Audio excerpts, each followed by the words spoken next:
everybody! You're all very welcome to GCN In and Out Festival Drag Storytime Spectacular! My name is Avoca Reaction for one very simple reason and one reason only. Would you like to know what that is? Everyone at home, would you like to know what that is? My name is Avoca Reaction because that's what drag should do. Did you get it? My name is Avoca Reaction because that's what drag should do. And I'm not here on my own for story time. Oh no. There's this spectacular magical creature here beside me. What's your name, spectacular magical creature? My name is Panthera, and I'm delighted to be here. Thank you for having me, Avoca. This is my favorite thing. Stories, kids, everything's great. Fun times. Okay, so we have some of the best stories ever to tell you today. And it doesn't matter if you're a little person or a big person, or if you're a queer person or a straight person, or you're a cool person or a lame person. Everybody can enjoy these super fab stories that we have today. Although I don't think there's any lame people in watching us, is there? No, cool friends only. So I've got stories, you've got stories. We talk about our drag story time rules, of which there are only a few. Yep. Yeah? Yep. So rule number one is that we're going to tell the stories, you're going to listen really intently, and you're going to really enjoy them. That's pretty much it. Any other rules that we need to go over? No, but I do have a little suggestion for something that's kind of fun when you're listening to stories. Yeah. If you listen out for your favorite character, then when you're finished, you can do a drawing, or you can do a painting, or you can do a collage, or you could do a sculpture, or you could do something creative about your favorite character. So that's my challenge to you. Listen out for who you really vibe with, like who feels like someone that you'd want to know, or you'd want to play with, or you'd like want as a friend or whatever, and create that character. And then you can talk to your parent or guardian about it, and show your friends, and because creativity is fun. Creativity is fun, and we're all about vibes here, aren't we, Ben? Yeah, we are. This is Vibe Central. Yeah. So we got started with some stories. We will. I got some really cool stories. Okay, I'm going to start us off because it's not only drag story time for our GCN In and Out Festival. It's also spooky season. Spooky time is upon us, friends. So our first story to kick us off today is an extra special Halloween story. Excellent. You ready to be terrified? I'm ready to be absolutely terrified. Nah, it's not that scary, I promise. Oh, I was getting ready to bite off on my Okay, head. no. Okay, Ben, it's a terrifying story. Okay. Go. No, it's a fun kind of terrifying, I promise. Okay, here we go.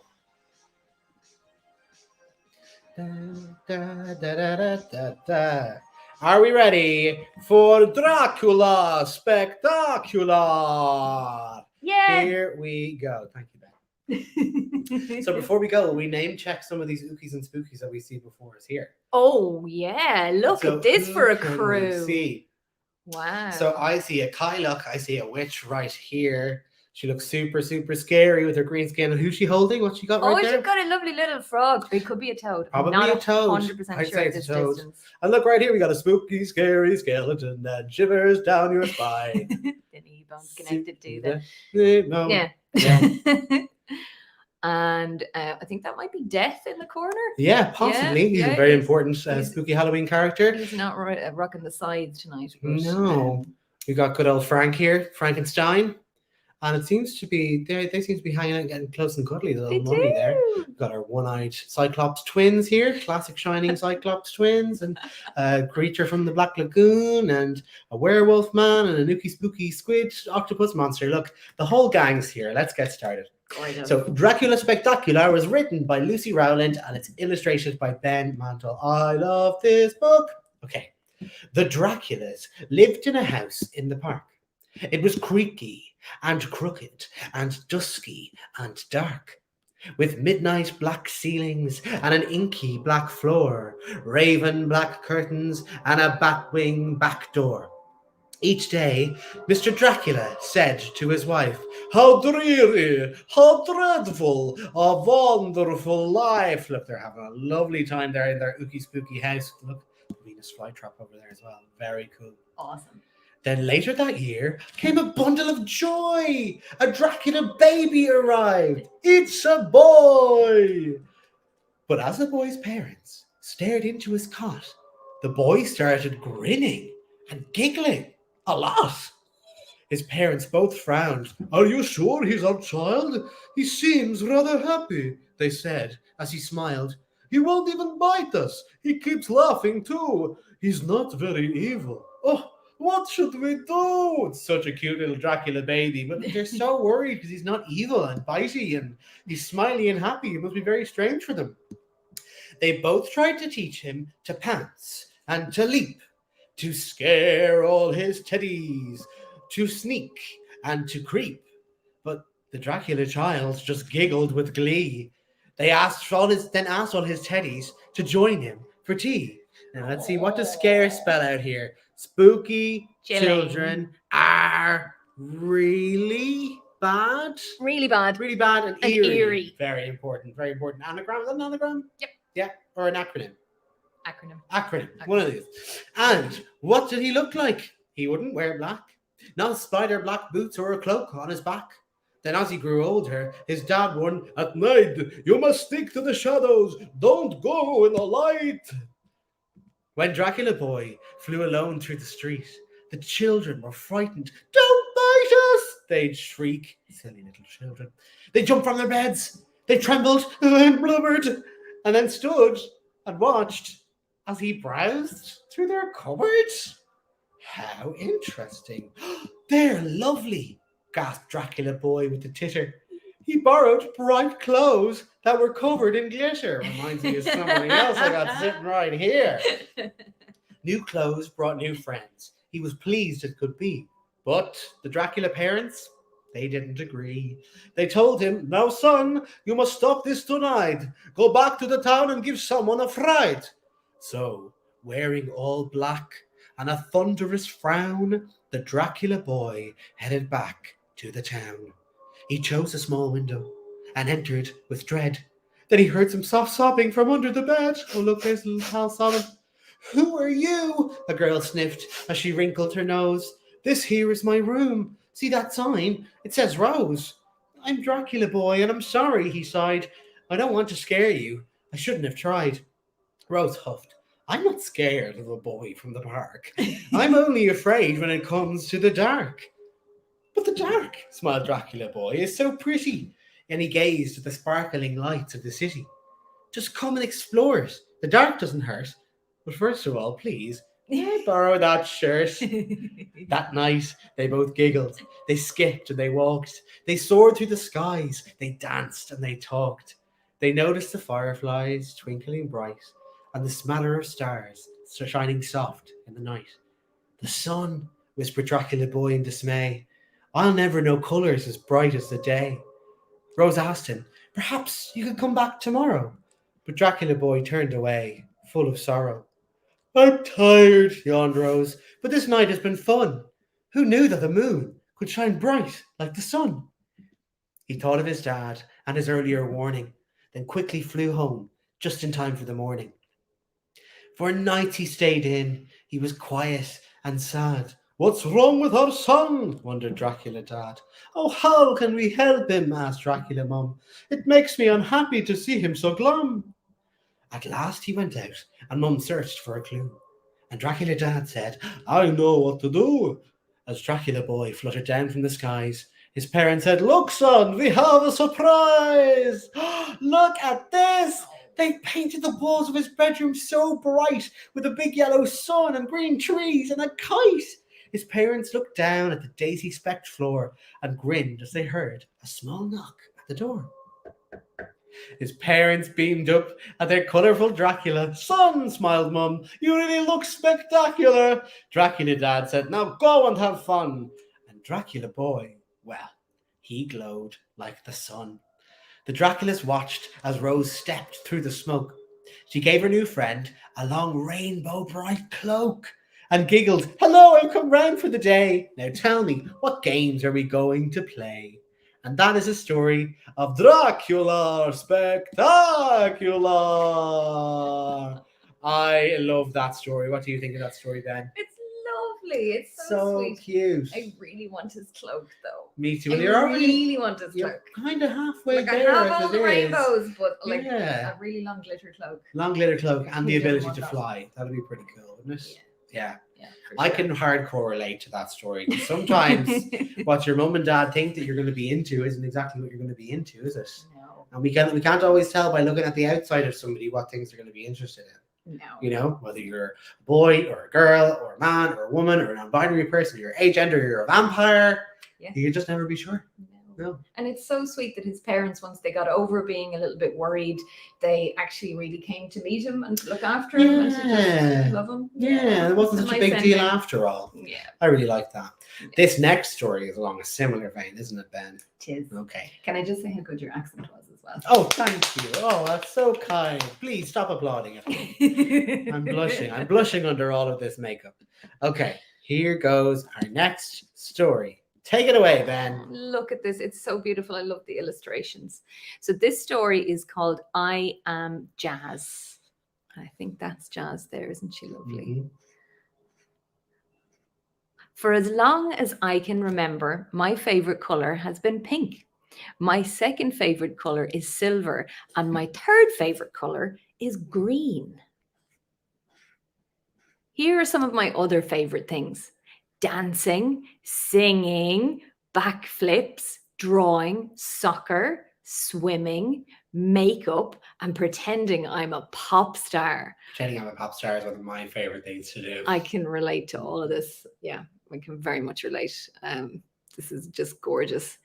Most of all, I love mermaids. Sometimes I even wear a mermaid tail in the pool. Great idea. That's so gorgeous.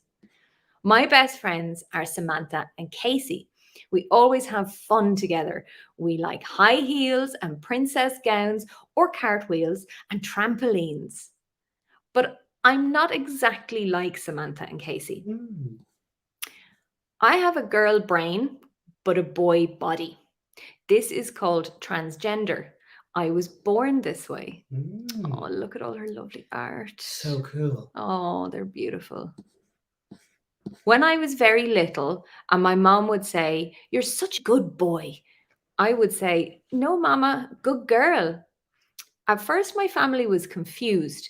They'd always thought of me as a boy. As I got a little older, I hardly ever played with trucks or tools or superheroes, only princesses and mermaid costumes. My brothers told me this was girl stuff. I kept right on playing. Go, Jazz.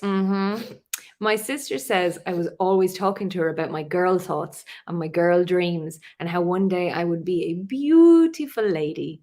She would giggle and say, "You're a funny kid." Sometimes my parents would let me wear my sister's dresses around the house, but whenever we went out, I had to put on my boy clothes again. This made me mad. Still, I never gave up trying to convince them. Pretending I was a boy felt like telling a lie. Then, one amazing day, everything changed. Mom and Dad took me to meet a new doctor who asked me lots and lots of questions. Afterwards, the doctor spoke to my parents and I heard the word transgender for the very first time. That night at bedtime, my parents both hugged me and said, "We understand now. Be who you are. We love you no matter what." This made me smile and smile and smile. Mom and Dad told me I could start wearing girl clothes to school and growing my hair long. They even let me change my name to Jazz. Being Jazz felt much more like being me. Mom said that being Jazz would make me different from the other kids at school, but that being different is okay. What's important, she said, is that I'm happy with who I am. Being Jazz caused some other people to be confused too, like the teachers at school. At the beginning of the year, they wanted me to use the boys' bathroom and play on the boys' team in gym class, but that didn't feel normal to me at all. I was so happy when the teachers changed their minds. I can't imagine not playing on the same team as Casey and Samantha. Even today, there are kids who tease me or call me by a boy name or ignore me altogether. This makes me feel crummy. Then I remember that the kids who got to know me usually want to be my friend. They say I'm one of the nicest girls at school. Aww. It is important to give yourself that little bit of reassurance. I don't mind being different. Different is special. I think what matters most is what a person is like inside. And inside, I am happy. I am having fun. I am proud. I am Jazz. Oh, Yay for Jazz! So lovely. Such a sweet story. I absolutely love that. Thank you, Ben. Thank you. No. Yeah. I think I would have liked to have been called Jazz when I was a kid. Yeah, what a It's great very, name. Gem and the Holograms. Very, It's yeah. a very old cartoon reference. Sorry, guys. Okay, I'm going to pull up another story here. There's no pictures for this one. You're going to have to listen very, very closely. And this is another Ookie Spooky special Halloween story. Are you ready for Ookie Spooky Halloween story? I promise it's not too scary. It's a fun one. Okay, hold on. This one is called The Good News Banshee. Did you ever hear of a ghost from Ireland called the Banshee? Well, of all the creepies and crawlies, all the kookies and spookies, banshees are the baddest of them all. Mhm. Coming across a banshee is a sign of bad luck, and the banshee is known for bringing people the worst news. There's a few key signs to tell if you've come across a banshee, and not just any old ghoul. Banshees have a fierce but fearsome signature look. They dress in flowing pitch black from head to toe. They grow their glow-in-the-dark green hair all the way down to the ground. Most importantly, banshees sound scary. They're famous for their horrifying howl, but no two banshees ever sound the same. Some sound like a wolf when the full moon is high in the sky. Exactly. Some sound like a kettle whistling when the water is boiling out. Some sound like a gale force wind whipping through the trees. You want to show us what that sounds like? Excellent sound effect. Even though every banshee is unique in their own special way, they all have one thing in common. They love giving bad news. Banshees have a superpower, you see. They can see the future. So if something bad is about to happen, the banshee appears out of nowhere with a terrifying howl to tell you, "You're going to step in dog poo today, woo!" And surely enough, later that day, you're walking down the road, minding your own business, and squish! Or they'll hide in a tree outside your school, and with a withering wail, they'll tell you, "You're going to have homework this weekend, woo!" And before you know it, you're knees deep in your 8 times tables on a sunny Saturday. Banshees have a wicked sense of humor, you see. They get a kick out of being the bearers of bad news. There's nothing more hilarious to the banshee than seeing the look of terror suddenly spread across a smiling face as they give you a shock. But not all banshees are bad. Oh no. This story is about a banshee who changed the world of scaring forever. Settle in, fellas, and we'll tell you the story about a banshee named Bridget. Bridget came from a long line of strong and spooky women. Her mammy was a banshee, and her granny was a banshee, and her great-great-granny was a banshee, and her great-great-great-granny was a banshee, and her great-great-great-great-granny was a banshee, and her great... Do you have the picture? I do. Yeah, okay. Every year, the banshees all gather and have a special celebration called Samhain. This has been a banshee tradition for 2,000 years where they kick off their spooky season. In October, the summer is long over. The days get shorter and the night stretches out like a cat. Banshees do their best work in the dead of night when the moon is nowhere to be found. This year was going to be no different. Every banshee in all of Ireland had spent the whole year combing out their neon hair and practicing their high-pitched scales so high that glass for miles around exploded into glittery dust. Now, Bridget, on the other hand, was dreading Samhain that year. It was a special one for Bridget. It was her 13th birthday, which meant that it was time for her to sit her scary cert exams. This was the ultimate test for any young banshee, to make sure that she had the chops to be the bearer of bad news. There are 3 tests in the scary cert. Number 1, the scariest face. Number 2, the horrifying howl. And 3, the test of the dark woods. Bridget was rubbish at all 3. Oh, no. No matter how hard she tried, if she tried to look scary, her friendly smile would betray her and she'd end up making friends with the person she was trying to scare. Her howl was more of a friendly, "Hiya, how's it going?" than a woeful wail. And most importantly, Bridget was absolutely terrified of the dark. Bridget tried her very best to be scary, but she couldn't help it. She hated giving people bad news. When she saw someone was scared or sad, it made her sad too. Now, Bridget's granny Biddy the Banshee was at her wit's end. "I've never seen anything like it. A banshee who's afraid of her own shadow. What'll we do with you at all?" she said as she fussed about the kitchen, mixing up a potion in her cauldron. Bridget sighed with her head in her hands. Oh, I'm sorry, Granny. I don't know what to do. I just don't have the nerve to give people bad news. It makes me sad to see people so upset. Granny rolled her eyes as her potion began to froth and bubble. Enough of that nonsense now, Gerline, she snapped, taking a long sip of her concoction from a big wooden spoon. Your scary cert is only a few days away and we need to whip you into shape. It's time to pull out the big guns. Right, step one. Let's work on your scary face. Now, everyone at home, this is where you need to participate. Ben, will you be my helper here?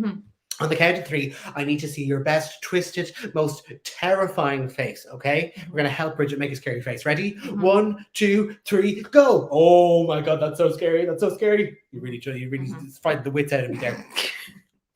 Now, Bridget tried to look terrified, but all she could do was smile.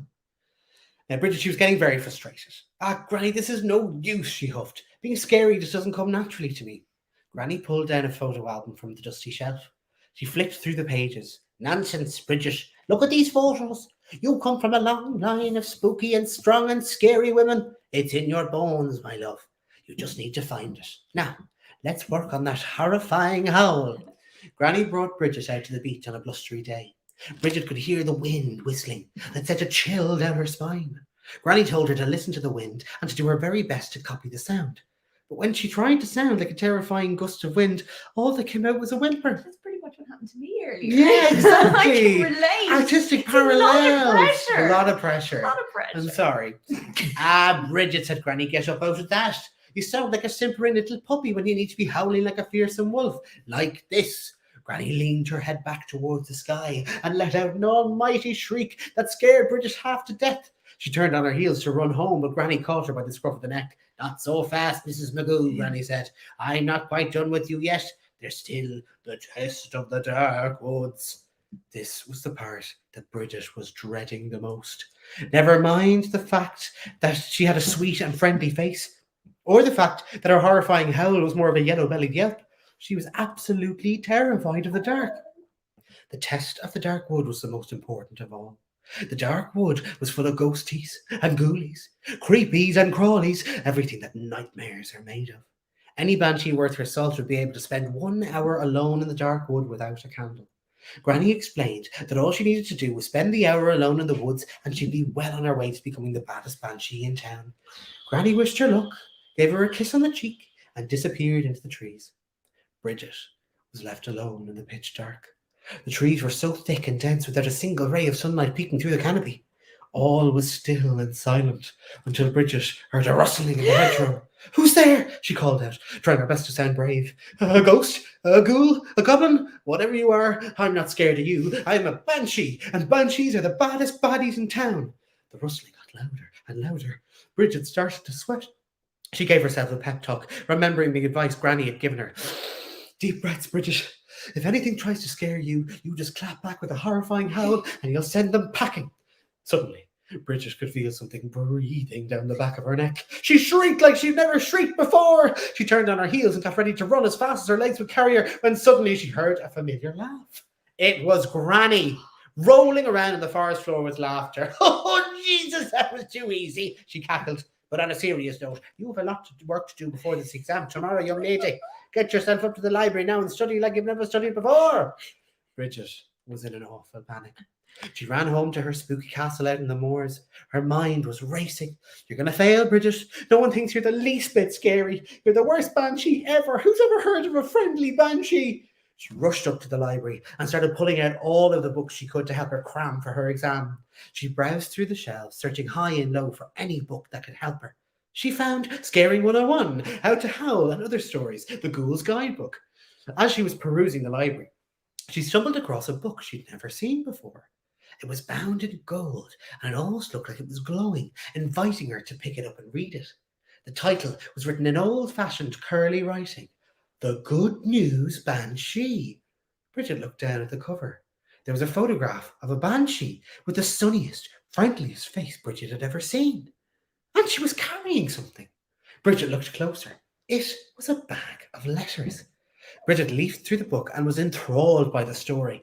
It told of a banshee long ago who hated giving bad news and frightening people. So she decided to leave the banshee traditions of howling and pulling scary faces behind her to become a postwoman. What a genius idea, thought Bridget. Even if I can't escape giving people bad news, at least I could do it in a friendly way. Bridget was overjoyed. She couldn't believe the discovery she'd just made. She ran down to her granny, who was having a nice cup of tea in the sitting room. "Granny, look!" she cried. Granny almost jumped out of her skin. "Ah, for spook's sake, Bridget, you nearly scared me there." Nearly being the key word. Bridget could barely speak. She was so excited. She hopped in beside Granny, proudly showing her the good news Banshee. To her surprise, Granny didn't seem too excited. "Ah, you mean your great Granny Bernadette? She was a real rebel now. She never howled, always had a smile on her face, and she hated giving bad news," Granny replied nonchalantly. Richard gave Granny a quizzical look. Does that not remind you of someone, Granny?" she asked. Granny smiled softly at her. "It does surely, ashore, but it's very important for every Banshee to find her own path, with a little help, of course." Bridget was overjoyed. She started bouncing up and down on the sofa. "Does this mean I don't have to take the scary cert tomorrow?" she shrieked with glee. Granny giggled and leapt upon the couch to give her a big hug. "Yes, love, you're off the hook," she beamed. "If you have a dream of your own, you have to follow it. You can't spend your life trying to make other people happy if it makes you miserable. But get yourself down to the post office first thing tomorrow and see if they've any jobs delivering the post." So the very next morning, as all the young Banshees were stressing out and gearing up to take their exams, our Bridget was cool as a cucumber. She strolled into the local post office and asked Mrs. McLaughlin for a job delivering the post. Mrs. McLaughlin was a little confused. "Are you sure you want to deliver posts for a living?" she asked. Bridget beamed and said, "I've never been more sure of anything in my life." So, from then on, Bridget ditched her scary black clothes for a postwoman's uniform. She spent her days strolling around the neighbourhood, delivering letters full of all kinds of news. Good news, bad news, it didn't matter. Bridget always rocked up with a friendly smile on her face. Everyone for miles around knew about the good news Banshee, who learned that no matter who you are or what you do, you can always follow your dreams. Yay! That's a gorgeous story. Isn't that so Oh, nice? that's magic. Oh, I'm so glad you enjoyed that. Oh, I did. Now, what story are we going to do next, Ben Panthera? Let's find out. Now, will we give them a bit of Tango Makes 3, perhaps? We might. Yeah, or we might give them one of these extra stories. Good. Tango. Yeah. Tango. I love Tango. Okay. Tango's so sweet. You are in for a treat. This is one of our favorite stories ever. Yeah, I love this. So good. I first read this in the library, actually. Did you? Avoca. Should you tell everybody about the library? Yes, I could. I love the library. The library is a very, very lovely place, and it has loads of stories in it. And you can just get them all for free. So brilliant. For free. So genius. Absolutely. Who knew? Yeah. And all the public libraries in Ireland are all joined together. So if Amazing. you borrow stories from one library, you can give them back in another library. That's brilliant. And if the library you go into doesn't have the books that you want, then they will get them for you. That's so useful. For free. So some of the stories that we're reading today, we could potentially, the people at home could also get those stories. Okay, I think we're good to go. We are good to go. And Tango Makes 3. And this is by Justin Richardson and Peter Parnell. And it is illustrated by Henry Cole. And illustrated very beautifully, I must say. Beautiful. Look at this. So everybody can see this on their screen. We are sharing. Lovely. Beautiful, beautiful Central Park. In the middle of New York City, there is a great big park called Central Park. Children love to play there. It has a toy boat pond where they can sail their boats. It has a carousel to ride on in the summer and an ice rink to skate on in the winter. Brilliant. Best of all, it has its very own zoo. Every day, families of all kinds go to visit the animals that live there. But children and their parents aren't the only families at the zoo. The animals make families of their own. There are red panda families with mothers and fathers and fluffy red panda cubs. There are monkey dads and monkey mums raising noisy monkey babies. There are toad families and toucan families and cotton-top tamarin families too. Cotton-top tamarin families? Cotton-top tamarins. Well, Look at them. Look at them. You see a little peacock down there too. Oh, cute. And in the penguin house, there are penguin families. Every year at the very same time, the girl penguins start noticing the boy penguins, and the boy penguins start noticing the girls. And when the right girl and the right boy find each other, they become a couple. 2 penguins in the penguin house were a little bit different. One was named Roy and the other was named Silo. Roy and Silo were both boys, but they did everything together. They bowed to each other and walked together. They sang to each other and swam together. Wherever Roy went, Silo went too. They didn't spend much time with the girl penguins, and the girl penguins didn't spend much time with them. Instead, Roy and Silo wound their necks around each other. The keeper, Mr. Gramsay, noticed the 2 penguins and thought to himself, they must be in love. Roy and Silo watched how the other penguins made a home. So they built a nest of stones for themselves. Every night, Roy and Silo slept there together, just like the other penguin couples. And every morning, Roy and Silo woke up together. But one day, Roy and Silo saw that the other couples could do something they could not. The mummy penguin would lay an egg. She and the daddy penguin would take turns keeping the egg warm until finally it would hatch. And then there would be a baby penguin. Look at the tiny baby penguin. Roy and Silo had no egg to sit on and keep warm. They had no baby chick to feed and cuddle and love. Their nest was nice, but it was a little empty. One day, Roy found something that looked like what the other penguins were hatching, and he brought it to their nest. It was only a rock, but Silo carefully sat on it and sat and sat. When Silo got sleepy, he slept. And when Silo was done sleeping and sitting, he swam and Roy sat. Day after day, Silo and Roy sat on the rock. But nothing happened. Then Mr. Gramsay had an idea. He found an egg that needed to be cared for, and he brought it to Roy and Silo's nest. Roy and Silo knew just what to do. They moved the egg to the center of their nest, and every day they turned it so each side stayed warm. Some days Roy sat while Silo went for food. Other days it was Silo's turn to take care of their egg. They sat in the morning and they sat at night. They sat through lunchtime and swim time and supper. They sat at the beginning of the month and they sat at the end of the month, and they sat all of the days in between. Until one day they heard a sound coming from inside their egg. What's going to happen? Beep, beep, beep. It said. Roy and Silo called back. Squawk, squawk. Beep, beep, answered the egg. Suddenly, a tiny hole appeared in the egg's shell. Look at all the little eggs. It's just like tiny crack, a bigger crack, and a bigger crack. And then look at the little baby penguin. Crack! Out came their very own baby. She had fuzzy white feathers and a funny little black beak. Now Roy and Silo were fathers. We'll call her Tango, Mr. Gramsay decided, because it takes 2 to make a tango. Roy and Silo taught Tango how to sing for them when she was hungry. They fed her food from their beaks. They snuggled her in their nest at night. Tango was the very first penguin in the zoo to have 2 daddies. Lucky Tango. Yeah. Soon Tango grew strong enough to leave the nest. Soon Tango grew strong enough to leave the nest. Roy and Silo took her for a swim, just like all the other penguin families. And all the children who came to the zoo could see Tango and her 2 fathers playing in the penguin house with the other penguins. Hooray, Roy! Hooray, Silo! Welcome, Tango! They cheered. At night, the 3 penguins returned to their nest. There they snuggled together, and like all the other penguins in the penguin house and all the other animals in the zoo and all the families in the big city around them, they went to sleep.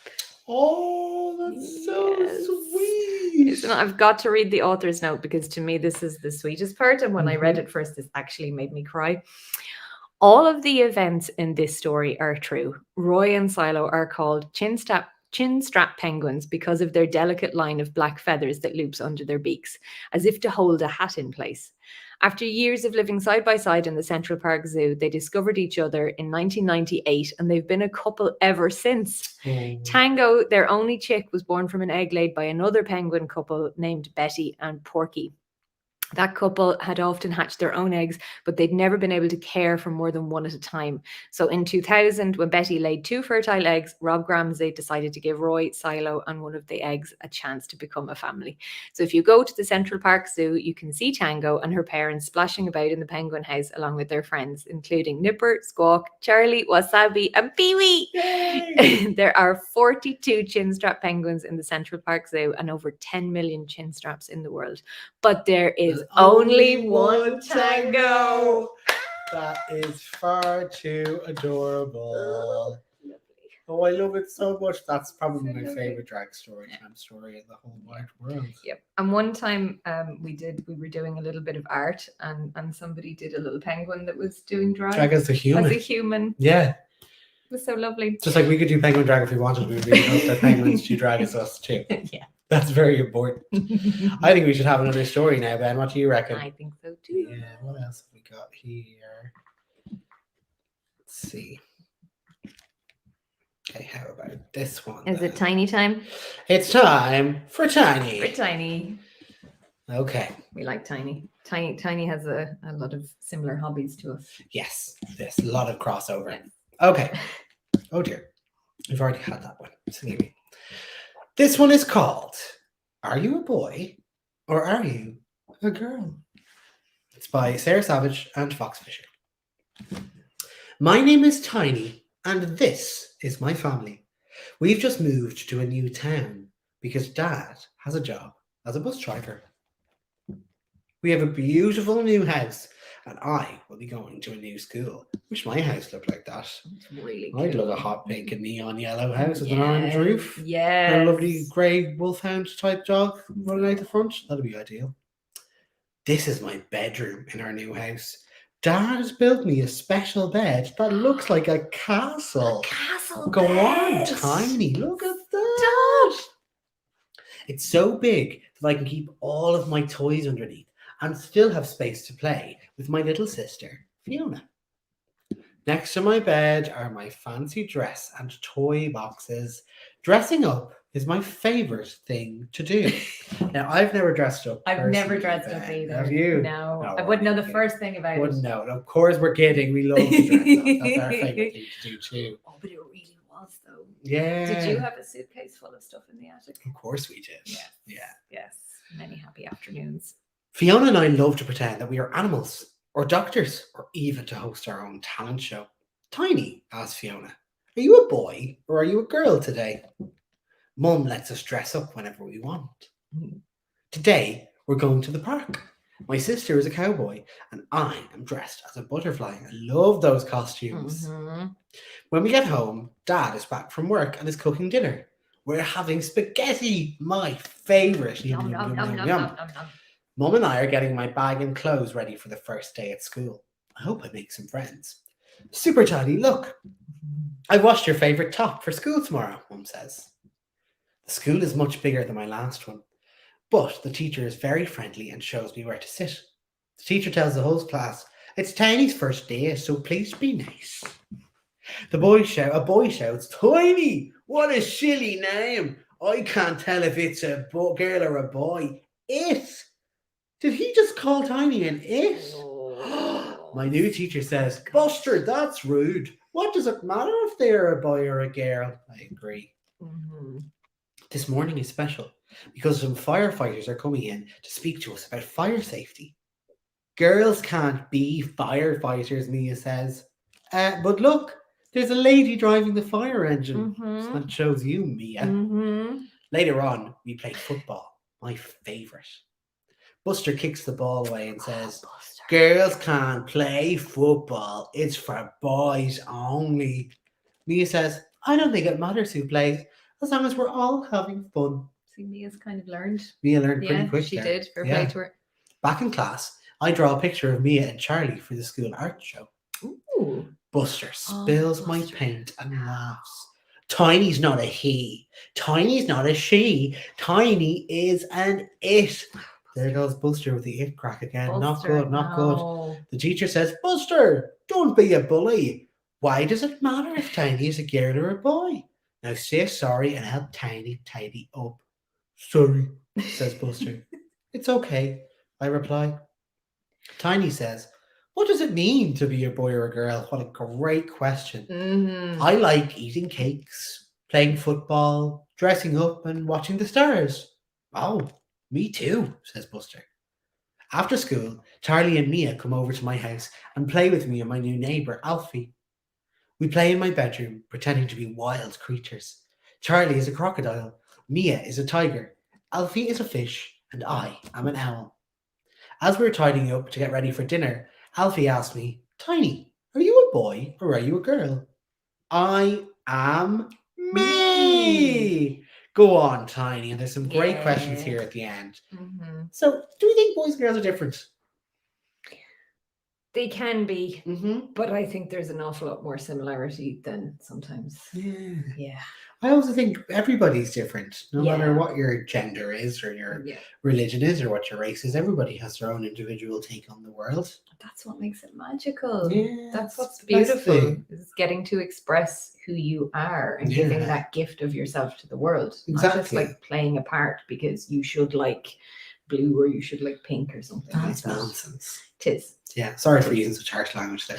That is nonsense. Should Tiny be allowed to play football and dress up as a fairy? I think Tiny should be allowed to play football as a fairy. Exactly. Frankly. Yes. Football fairy. As long as it's safe. Yes, totally. I like that story a lot. Yeah. Oh, I want to play dress up now. Oh, Can we play dress up? Wouldn't be like us to play dress up, would it? I'd love to know if you guys at home like playing dress up. Me too. You can pop questions in the chat. You can let us know if you play dress up. Yeah, exactly. So we've got 2 more books. We do. Yeah? Do you want to give them a go with The Girl with Two Dads? Irish or look it. We might as well. We will. Yeah, this one is really cute. We're going to go old school. We're going to do the handheld, the analog version. Yeah. So I don't know if you guys know how these work, but you swipe right by pulling the page manually, over. yeah. Yes. Mechanical action. So I'll try and hold it up so that you can see all the lovely pictures. Oh, we're mirrored. Okay. So there goes my brain. It's the end of that. Okay, so here is the nice little girl, Pearl, who was so excited because a new girl was starting at her school tomorrow. Pearl loved making new friends and she hoped the new girl would want to play with her. Me too. Look at her in the lab there now with the teddy. Oh, she's just full of excitement. Pearl went to bed early that evening and she hoped she'd be the first to meet the new girl. The next morning, Pearl got ready without being told. She untangled her own hair. She brushed her teeth. She tied her own shoelaces. Pearl is on that this morning. She's better than that than me, I'd say. Yeah. When Pearl arrived at school, she saw the new girl plucking up the courage to say goodbye to her dad. The dad's big long legs. Dad also has 2 different coloured socks. Go on, the dad. Dad wasn't doing as good a job getting ready that morning. Pearl smiled at her and a cheeky grin came back. The new girl was going to be fun. Her name was Matilda. She could run really fast and she could climb tall trees. And she loved jumping in muddy puddles. Same. Yes. Excellent. She's just like me, thought Pearl with a smile. The next day, as Pearl skipped into school, she saw Matilda saying goodbye to her dad. But something was different. Different dad legs, maybe. Pearl noticed that this dad was different to yesterday's dad. Different dads? Different dads. Oh my goodness. 2 dads. 2 dads? 2 dads. I've heard of 2 penguin dads, but 2 human dads. Pearl was confused, so she asked her new friend, "Where is your mum?" "1 mum and 1 dad isn't what every family has. I have 2 dads who love each other," replied Matilda. Oh, that's nice. Pearl shrugged and said, "Okay, cool." "My dad is a teacher," said Pearl. "What do your dads do?" "1 is a doctor and 1 is a builder," replied Matilda. "I'd love to be an architect." "My dad said you could come over for dinner tomorrow." "Oh, deadly. Visit my friend's house for dinner." Awesome. I loved it. Awesome. Okay, let me show you the pictures on the screen. So this is Pearl's having a fantasy about what's going to happen. She couldn't wait. Her dad was really fun, and with 2 dads at Matilda's house, it would be double the fun. If Pearl's dads love cake and sweets as much as my dad, then maybe we'll have them for dinner. Sweeties and cake for dinner. No one would do that, would they? Never in my life. How dare you? After what seemed like the longest day ever, it was time for Pearl to meet Matilda's dad and head to their house for dinner. So here they are, making their way across the town, thinking of sweeties. Yum, yum. They sat at the table, and Pearl wondered what cake or treat they would be having. But when dinner arrived, it was the same food that she had at her house. Gosh, that's a rip-off. And when Pearl wanted to jump on the bed, Matilda's dad said she should sit quietly instead. What? Matilda's family wasn't turning out to be as different as Pearl had hoped they would be. When Pearl arrived home, her mum asked, "How was Matilda's? Was it good fun?" "Well," said Pearl, "it wasn't as fun as I thought it would be. Matilda's dads made me eat healthy food and they wouldn't let me jump on the bed, and they have all these rules," huffed Pearl. "They are not that cool after all. In fact, they are really boring, just like you, Mum and Dad." Wow. That's it. Pearl pushing the boundaries there. Pearl pushing all those boundaries. I mean, really, if she's hoping for cake and sweets for dinner, she'd want to be like sucking up to them a little bit more than that, wouldn't Honestly, she? yeah, seriously. Be the change you want to see in the world, Yeah. Pearl. So this is our last story for this evening. Thank you all so much for joining us. And I'm going to introduce you to a very good friend of mine. His name is the Colour Monster. Please observe. Monster made of colours. I love it. I want that to be the monster under my bed, please. Yes, of course. Yeah. This is my friend, the Colour Monster. Today, he's all mixed up and very confused. He doesn't know why. Oh. Not curious. I wonder if he'll find out. Look at you. You're all over the place as this grumpy goose over here. The Colour Monster has turned away, looking very, very perturbed. Let's see what's on the next page. Oh, wait! The grumpy goose gal has taken the hand of the Colour Monster. Maybe they'll be friends after all. That's because your feelings are all stirred together. Okay. So the colours are too. Okay, let's see what happens here. Can I show them the colours? Of course. All the lovely colours. Oh, can you see it? And they're all like Lots of blue and red and yellows gorgeous. and greens. Stunning. Thank you for being my book holder. gorgeous. Okay. I know. Let's put each feeling in a different jar so we can look at it more closely. Ooh. I can help you if you like. Ooh. That sound like a good idea? Ooh, it does. I think so. I like this. I think so. Uh-huh. This is happiness. It shines yellow like the sun. It twinkles like the stars. It looks a little bit like crackers. Yes, delicious. Yum, yum, yum. Crackers. So good. Okay. You feel bright and light. You laugh, you jump, you dance. You want to share that feeling with everyone. It's true. It's so true. It's very Look at contagious. those happy birds. No. Lovely, happy little bird friends. Okay. This is sadness. It's gentle, like a blue rainy day. Gorgeous illustration. So pretty. Blue.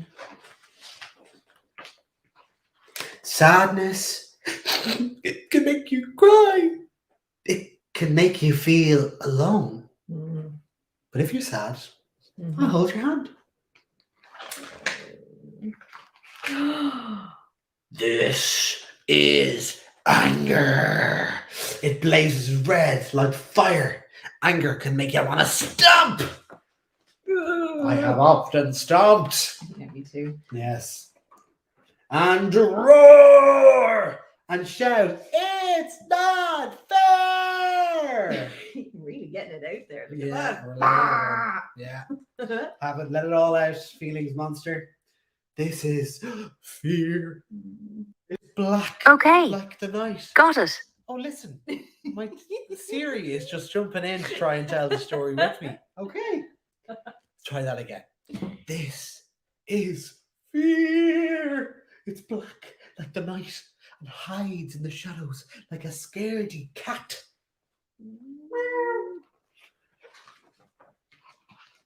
Being afraid can make you feel very small and alone. If you're scared, tell me why, and we'll walk through the forest together. Great idea. Ghosties and ookies. Yeah, you do. You need somebody with you when you're scared. Big time. This is calm. It's quiet like the trees and soft like their leaves.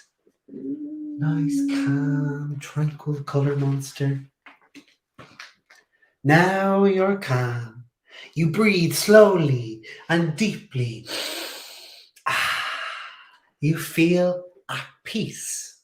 That's lovely. There, we finished. Here are your feelings, and each one has a different color. Do you remember the color, lads? So blue was sadness, red was anger, black was fear, yellow is happiness, and green is calm. It's a nice way to remember. It's a really nice way to picture it. So let's look at them together.